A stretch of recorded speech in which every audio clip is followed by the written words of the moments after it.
자, 지금 뭐 전체적으로 봤을 때 그렇죠. 이제 뭐 조정 국면에 들어온 어떤 시그널들이 지금 좀 뚜렷하게 좀 나타나고 있습니다. 지금 뭐 전국적으로 보자라면 약 한 79.9% 그러니까 거의 80% 가까이 그러니까 10채가 거래가 됐다 그러면 한 8채 정도는 지금 하락 쪽 그러니까 뭐 하락이라는 게 뭐 추세적인 이런 것들도 있겠지만 뭐 전반적으로 봤을 때 전 고점 대비해서 그렇죠. 이제 더 낮게 이제 거래된 건수가 그렇다라는 게 되겠고 지금 뭐 그 지방 쪽만 그런 게 아니라 지금 수도권 쪽 같은 경우에도 거의 뭐 한 60% 이상 지금 그렇죠. 오히려 하락 거래 건수가 좀 이제 많은 게 나타나고 있고 뭐 딱 좀 쪼개보자라면 경기권 같은 경우에도 그렇죠. 거의 한 72% 정도. 그러니까 100건 거래되면 한 72건 정도는 전 고점보다 아래라는 게 되겠고요.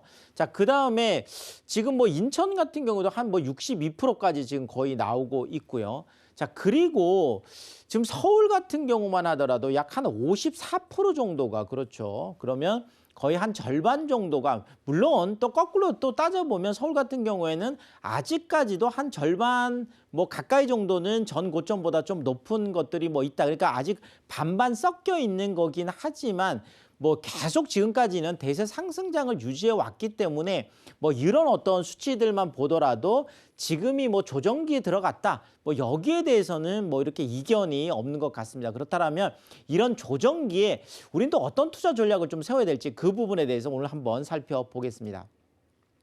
자, 일단 뭐 서울이나 경기, 인천 이렇게 수도권까지 지금 그렇죠. 뭐 보합이나 하락 쪽 가다 보니까 이제 많은 분들이 좀 불안해. 특히나 이제 뭐 영끌이라고 해서 그렇죠. 우리가 뭐 영혼까지 끌어넘어서 뭐 이렇게 많은 또 과도한 또 대출을 내서 좀 투자하셨던 분들 같은 경우에는 좀 잠 못 이루는 그런 밤을 이제 보내고 계실 것 같은데 어쨌든 지금이 뭐 조정 국면이다라는 건 뭐 뚜렷하다 이렇게 말씀을 드릴 수가 있겠고요. 자, 지금까지 이제 부동산 이제 대세 상승장, 대세 상승기. 자, 이럴 때는 내가 눈을 감고 어디다가 쿡 이렇게 투자를 해놔도 대부분 다 올라갔기 때문에 물론 그 안에서 좀 적게 올라가고 많이 올라가고 이런 차이는 있었지만 어쨌든 그래도 계속 상승을 했었기 때문에 굳이나 그렇죠. 옥석을 가릴 필요가 별로 없었어요. 어느 게 옥인지 어느 게 돌인지 뭐 굳이나 가리지 않아도 어느 정도는 투자 성과를 냈었기 때문에 자 그렇지만 조정기가 되면은요. 오히려 떨어지는 곳들은 많이 떨어집니다. 자, 그다음에 이런 조정기에도 강한 부동산들이 있어요. 자, 이런 조정기에 남들은 떨어지는데 더 올라가는 부동산이 있어요. 자, 그러면 어디는 올라가는데 나는 떨어졌다. 자, 그러면 내가 조금 올라가고 들을러 이럴 때보다 좀 더 속상한 거거든요. 그래서 지금 이런 조정기에는 옥석을 가리는 이런 투자가 굉장히 좀 중요해졌다. 자, 그런데 이런 조정기에서 우리가 좀 주의해서 하나 보아야 될 게 있는데 지금 상황이요. 뭐 거의 거래 절벽 상황이다 이렇게 보시면 될 것 같아요. 자, 서울 일단 뭐 기준에서 말씀드리면 서울에서 보통 그래도 한 달에 아파트 거래량이 약 한 10,000건 정도는 돼야 되거든요. 뭐 많을 때는 그래도 한 12,000건에서 약 한 14,000건 정도 이렇게 거래가 돼야 되는데 뭐 작년 지금 뭐 12월도 그렇고 지금 1월도 그렇고 거의 뭐 1,000건 이하에서 지금 거래가 되다 보니까 자, 10,000건 거래되던 게 1,000건 그러니까 거의 90%를 급감한 거예요. 자, 그러니까 어떻게 보면 지금 한 달 사이에 이 서울의 수많은 아파트 단지 안에서 한 채도 거래가 안 된 단지들도 꽤 있을 거란 얘기죠. 자, 그러면 이 안에서 일시적인 상승하고 일시적인 하락이 나타날 수가 있습니다. 자, 예를 들어서 그 아파트 단지에서 조금 그렇죠. 아래쪽 층 쓰면서 같은 동 안에서도 다 다르거든요. 조금 선호하지 않는 동이 있어요. 그러면 선호하지 않는 동에 선호하지 않는 층이 거래가 됐어요. 그러면 수치적으로 봤을 땐 한 건이 거래가 됐기 때문에 만약에 뭐 일반적인 층이나 이런 거 같은 경우에는 한 10억 정도 거래가 됐는데 이게 한 9억 정도 거래가 됐다. 그러면 갑자기 이 한 건 때문에 1억이 떨어졌네. 이렇게 이제 볼 수가 있는 거고요. 뭐 예를 들면 전월에 그러니까 12월에는 이렇게 안 좋은 층이 거래가 됐어요. 그래서 한 9억 정도의 거래가 됐는데 이번에는 뭐 정상적인 거래가 일어난 거죠. 그래서 딱 한 건이 더 거래가 됐는데 한 10억 정도의 거래가 됐어요. 자, 그럼 10억짜리가 10억짜리에 거래됐으니까 오른 게 아니에요. 자, 그런데 전 고점이 다시 9억으로 떨어졌기 때문에 마치 또 1억이 올라갈 것 같은 이런 그렇죠. 착시 현상이 생긴다라는 거죠. 자, 그래서 이런 거래 절벽이 있는 상황에서 이제 생기는 이런 상승과 하락 같은 경우에는 추세적인 뭐 한 10,000건 정도가 거래돼서 그래도 한 달에 이번 우리 아파트 단지에서 그래도 뭐 한 10건, 20건 정도가 거래가 됐다라면 뭐 싸게 거래가 된 것도 있고 비싸게 거래가 된 것도 있고 뭐 이런 것들이 다 이렇게 돼서 평균적인 추세선이 나올 텐데 지금은 그렇지 않은 상황이기 때문에 어떤 그 한 점들 상승과 하락 쪽에 있는 그 점들만 보고 우리가 어떤 판단을 하기에는 굉장히 나쁜 상황이다. 이 부분 우리가 조정기에 좀 잘 챙겨볼 필요가 있겠습니다. 자, 그리고 이런 조정기에는 보면 그렇죠.